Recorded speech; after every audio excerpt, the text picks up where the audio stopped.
사무엘상 22장 말씀 보겠습니다. 22장 1절부터 10절까지만 읽겠습니다.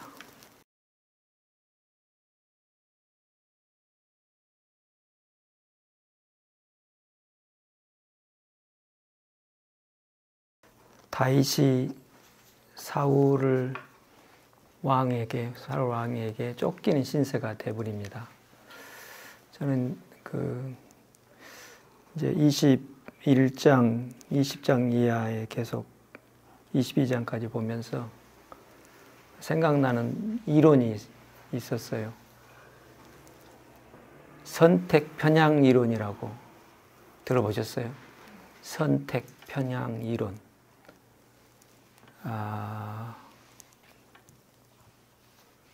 표본을 잘못 선택해가지고 잘못된 통계 수치가 자기에게 유익하도록 작동하게 하는 그런 현상을 이야기하는데, 선택 편향이라는 이론에 빠져드는 그런 현상을 제가 이제 사울에게서 발견했다고 할까? 이렇게 여겨졌어요. 그 이유는 딱 한 가지예요.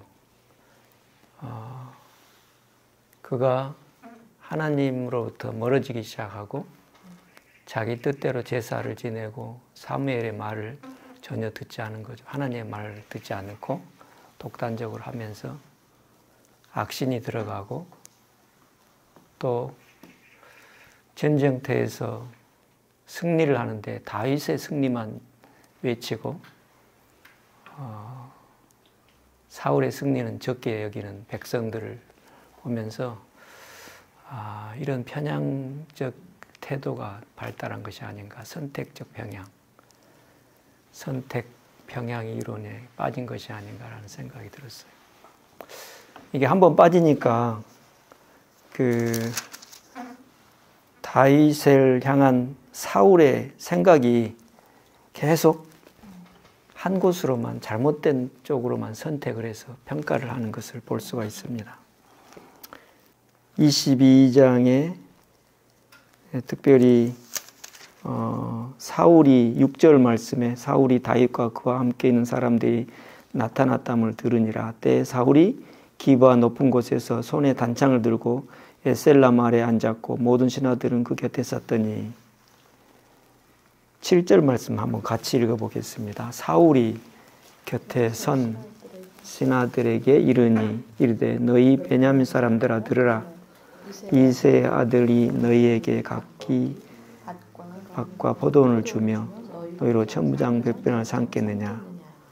너희가 8절 너희가 다 공모하여 나를 대적하며 내 아들이 이새의 아들과 맹약하되 내게 고발하는 자가 하나도 없고 나를 위하여 슬퍼하거나 내 아들이 내 신하를 선동하여 오늘이라도 매복하였다가 나를 치려는 하는 것을 내게 고발하는 자가 하나도 없도다.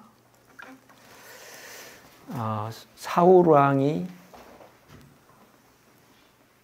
다윗을 뒤쫓으면서 죽이기 위해서 쫓아가는데 잘못된 판단을 계속하고 있습니다. 도망가다가 사울에게 잡히지 않으려고 모압으로 내려갔던 다윗, 자기 가족을 보호하기 위해서 모압의 가족을 또 남겨두는 실수도 하죠. 그리고 이제 광야에서 마사다라고 들어봤어요? 마사다라는 지역에서 아마 다윗이 숨어 있었지 않는가라고 이야기하기도 하는데, 마사다 지역에서 다시 가드라는 선지자가 안 된다, 너 같이 올라가라. 그래서 이스라엘로 다시 올라가는 것을 볼 수 있는데, 어쨌든 사울이 여기는 사울이 판단하는 것은 다윗이 대적하고 왕을 차지하려는 그런 무리라고 생각을 합니다. 우리 안에 이런 선택 평양적인 삶의 태도가 있지 않은가, 싶어요. 그 밀러-라이어 이론 중에 똑같은 선을 놓고 화살표 방향을 이렇게 열려놓은 방향과 닫힌 방향이 있잖아요. 무엇을 보느냐가 중요한데 무엇을 보느냐에 따라 다른 대답을 하게 되는 거예요. 화살표 방향을 안쪽으로 보는 사람은, 튀어진 쪽으로 보는 사람은 이게 더 길다고 느껴지는 태도를 가져요. 그리고 반대로 화살표를 안쪽으로 느끼는 사람은 작다고 여기는 쪽에 선택을 합니다. 실제적으로 같은 선이에요. 그런데 화살표가 열리고 닫고에 따라서 착시 현상을 보게 된다는 거죠. 리더십의 문제가 이런 선택 평양적인 태도와 또 밀러 라이어가 발견한 착시 현상에 빠지면 굉장히 어려울 것 같아요. 우리 안에도 그런 성향이 있죠. 우리나라 사람의 특징을 한마디로 말한다면 극단성이다라는 말을 많이 하고 있어요. 너무 극단적인 것 같아요. 이제 토요일 날 테니스 갔는데 정치 이야기만 나오면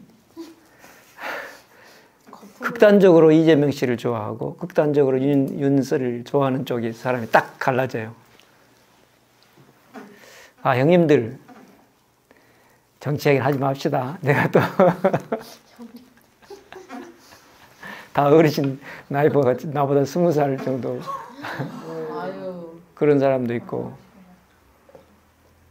토의하고 토론하는 문화로 가는 것이 아니라 극단을 취해서 편향적인 이론에 빠져서 그것이 전부라고 진리라고 여기는 태도, 이게 문제인 것 같아요.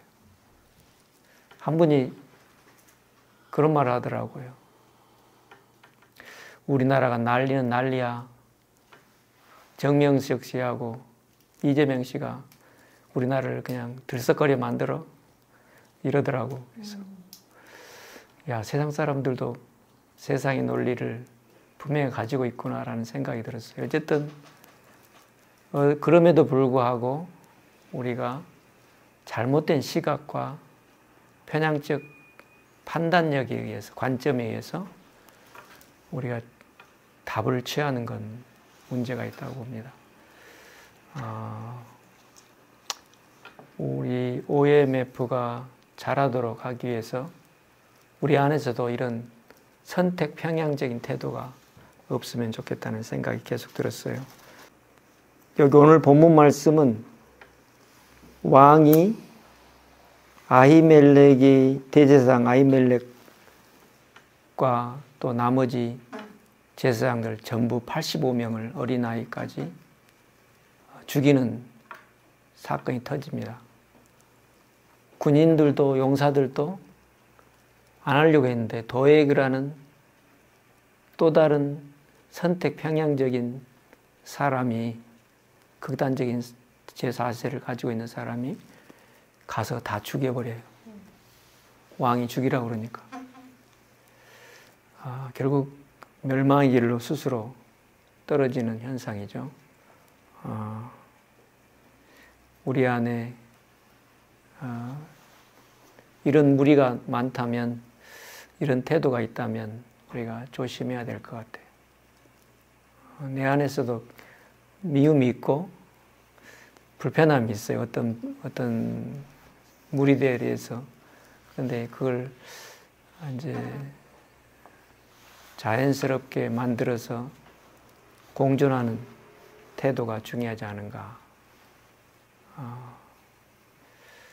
그래서 우리가 세계관이 창조와 타락과 구속의 세계관을 너무 지향해서 타락과 구속이라는 개념에서 정지하는 그런 세계관점이 있어요. 그래서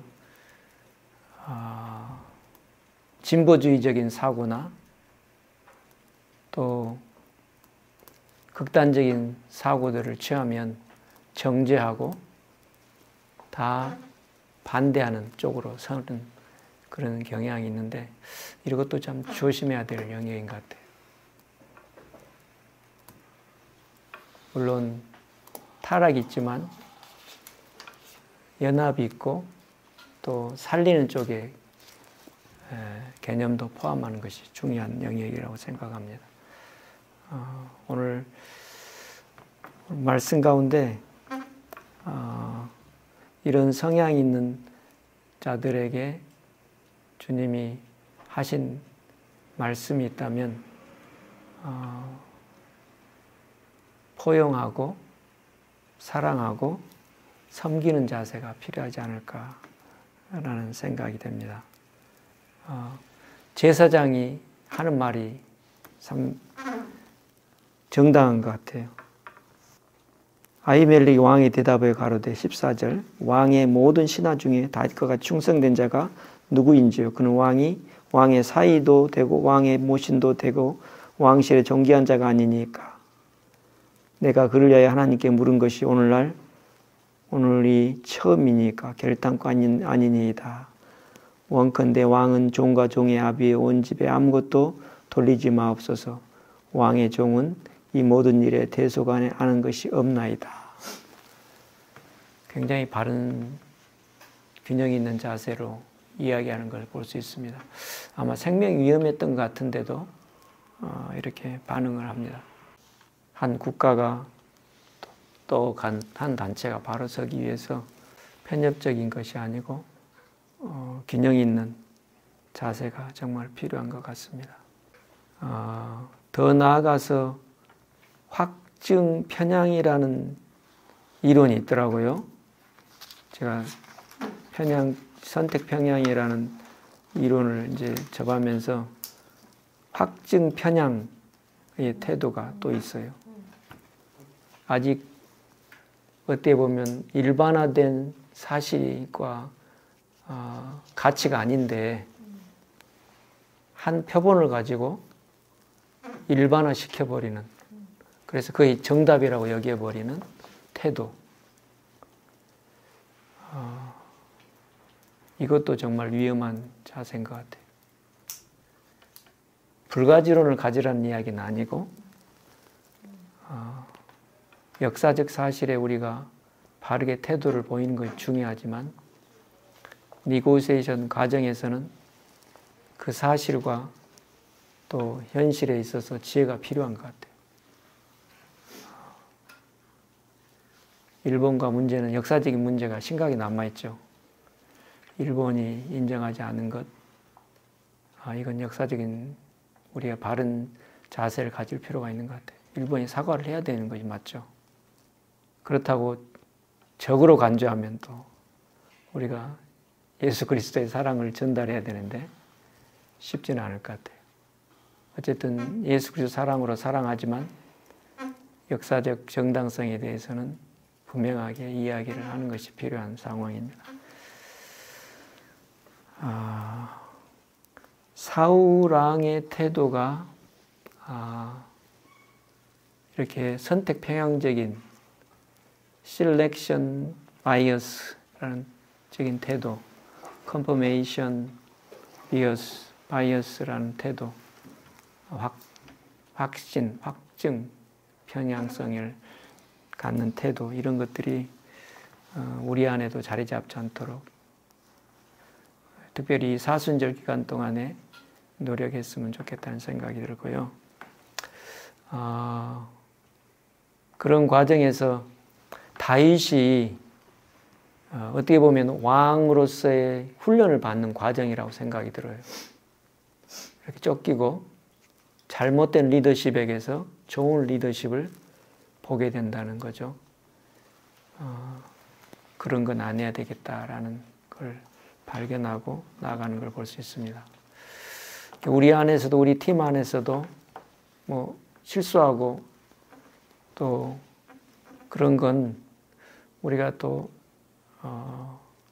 거울로 삼을 수 있고 또 발전의 계기가 될 수 있으니까 판단하지 않고 격려하고 또 서로 바른 길을 선택하는 것이 중요하다고 생각합니다.